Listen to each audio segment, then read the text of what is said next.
Ivanka Trump, a senior advisor in the White House under her father Donald Trump's administration, is set to have testified remotely via video link for about 8 hours on April 5, 2022, to a House of Representatives committee looking into the siege on the U.S. Capitol on January 6, 2021.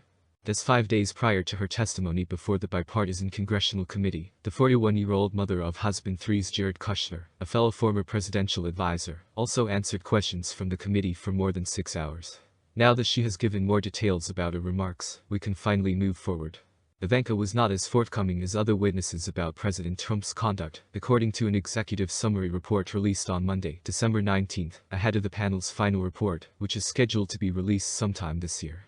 The committee, according to People, thinks she didn't give an accurate account of what happened on January 6, including the full account of what transpired at a speech her father gave just hours prior to the Capitol riots. Ivanka reportedly denied attending the Stop the Steal rally the morning of the riots, when asked by committee staff if she had done so to calm the president, adding, "I don't know who said that or where that came from." The committee also disclosed that Ivanka acknowledged some of the allegations made about her last few months in the White House, including the fact that she and William Barr, who was then the Attorney General, concurred that there was no evidence of significant election fraud. She reportedly also concurred that her dad watched the Capitol attack on television as it was occurring. Ivanka Trump's former chief of staff, Julie Radford, is said to have had a more specific recollection of Ivanka Trump's actions and statements, according to the committee. Ivanka reportedly expressed concern to Radford about her father's conduct to the committee after she overheard him speaking to Vice President Mike Pence, saying, Ivanka revealed that he had used an expletive when referring to the vice president. That, I believe, upset her. Added her.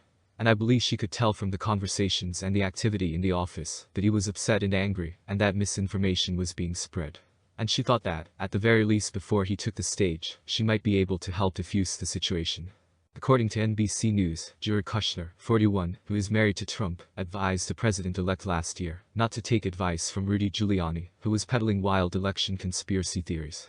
Many insights emerged from the panel's discussion with Kushner, and in a brief excerpt that was shown during the open hearing on June 13, Kushner was questioned about whether he ever discussed his opinions of Giuliani's legal work with the president at the time.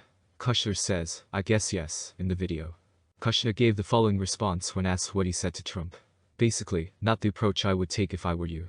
According to NBC, Trump was unmoved. Then, according to Kushner, Trump reportedly said, "You know, I have confidence in Rudy." The video was shown after senior Trump advisors claimed that a visibly inebriated Giuliani had pushed for Trump to declare victory on election night, despite their arguments to the contrary.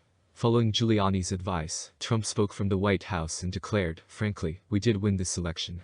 Ivanka Trump was seen on camera saying during her testimony before the committee that she didn't think her father was in a position to declare victory on election day. On election night, she spent the night at the White House, moving between the residence and a nearby room where some family members were gathered. When asked if she had an opinion on her father declaring victory, Ivanka responded, "I'm not sure if I had a firm opinion about what he should say in that situation."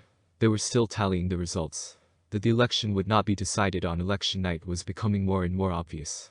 The first daughter's opinion was changed weeks later when then Attorney General William Barr said there was no evidence of any fraud that would have affected the outcome of the 2020 election, according to a clip that the panel played at its first hearing on Thursday. "It changed how I saw things.